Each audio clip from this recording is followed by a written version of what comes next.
हम इस वीडियो में जानेंगे व्यंजन संधि।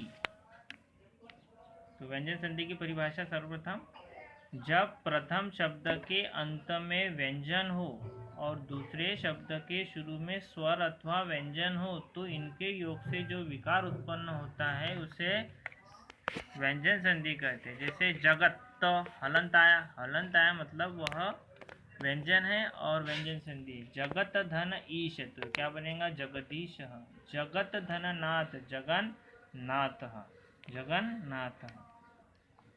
अब व्यंजन संधि के कुछ प्रमुख नियम। नियम नंबर 1, प्रथम शब्द के अंत में त व्यंजन हो। त व्यंजन हो या त वर्ग। त वर्ग में आते त, थ, द, ध, न। त वर्ग को अपन दंत्य वर्ग भी बोलते हैं। त को बोलते समय अपने दोनों जीवा दांतों को स्पर्श करते, त, थ, द, ध, न हो। और दूसरे शब्द के शुरू में ल व्यंजन हो तो त वर्ग के स्थान पर ल वर्ग हो जाए। जैसे त और ल, तो त का क्या बन जाएगा ल, तो क्या बनेगा ल। तो तत धन लीन, तो क्या बनेगा तल्लीन। देखो तो और यहाँ से ल, तो क्या बनेगा आधा ल, तो क्या बनेगा तल्लीन। भवत धन लाभ, तो भवत लाभ। भवत धन, भवत यहाँ से तो यहाँ से ल, तो क्या बनेगा ल और आधा ल। ठीक है। तद्धन लय, तल्लय। उद्धन लेख, उल्लेख। उद्धन लंघनम, तो उल्लंघनम। नियम नंबर 2, प्रथम शब्द के अंत में त व्यंजन हो और दूसरे शब्द के शुरू में श हो तो दोनों मिलकर छ बन जाते हैं। जैसे त हलंत है मतलब आधा, श और क्या बनेगा छ।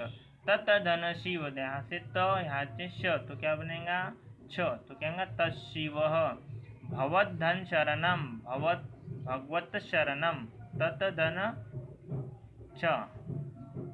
सत धन शास्त्रम, सशास्त्रम। सत धन शील, सशील। ठीक है। तो कुछ नहीं है इसमें यदि त और श आता है तो छ बन जाता है। नियम नंबर अभी 3 पढ़ते हैं। प्रथम शब्द के अंत में न व्यंजन हो और दूसरे शब्द के शुरू में च हो तो दोनों मिलकर छ बन जाते हैं। जैसे न आया और छ आया, न यानी व्यंजन, छ और तो क्या बन जाएगा छ। कस्मिन धन चित, तो कस्मिन चित, तो न धन छ, तो क्या बनेगा छ।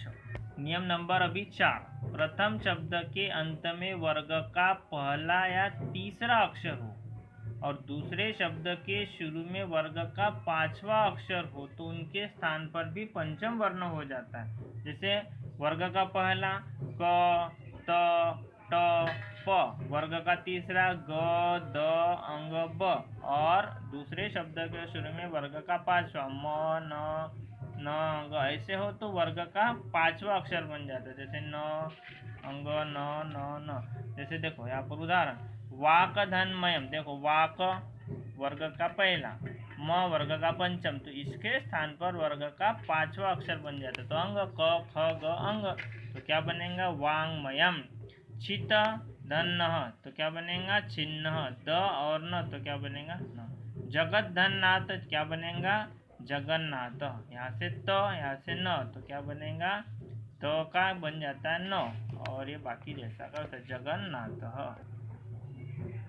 नियम नंबर 5, प्रथम शब्द के अंत में वर्ग का प्रथम वर्ण हो और दूसरे शब्द के शुरू में कोई भी स्वर अथवा व्यंजन, कोई भी स्वर अथवा वर्ग का तीसरा अक्षर हो तो प्रथम वर्ण के स्थान पर भी तीसरा वर्ण हो जाए। जैसे देखो वाकधन ईश, वर्ग का पहला, दूसरे शब्द के शुरू में स्वर, तो क्या बनेगा वागीश। ठीक है। क, ख, ग, तीसरा क का तीसरा अक्षर जैसे क, ख, ग, तो वर्ग का कौन सा हो गया तीसरा अक्षर। जैसे दिक, दिक धन गज, तो क्या बनेगा दिग्गज। तो क के स्थान पर क्या आएगा वर्ग का तीसरा यानी ग। सत धन आचार, तो क्या बनेगा सदाचार। जैसे इसका तीसरा अक्षर त, थ, द तीसरा है तो यहाँ पर क्या बनेगा द, तो सदाचार। तत धन एव, इसका भी तदैव। ठीक है। तत धन दानम, तद्दानम। सुपधन अंत, सुबंत, जैसे इसका तीसरा अक्षर, जैसे देखो प, फ, ब, तो वर्ग का तीसरा है तो ब सुबंतः।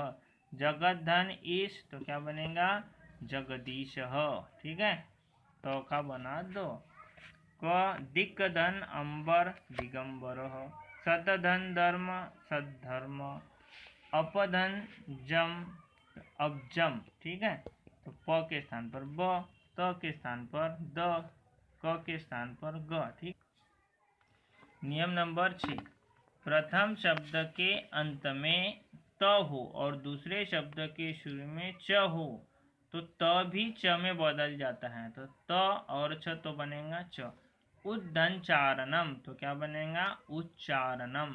देखो सत धन चित सच्चित, देखो उत त है और यहाँ पर च है तो त भी क्या बन जाता है च बन जाता है। ठीक है, तो उच्चारणम। सत धनशील सच्चित, सतधन चित सच्चित। उद्धन ज्वल तो उज्ज्वल।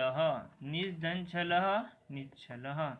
नियम नंबर 7, प्रथम शब्द के अंत में त हो और दूसरे शब्द के शुरू में ज हो तो त ज में बदल जाता है। जैसे देखो सद्धन जन तो क्या बनेगा सज्जन। तो ये 7-8 नियम है व्यंजन संधि के, आप इसको अच्छे से पढ़ लेना है और ये नियम को याद कर लेना है, समझ लेना है।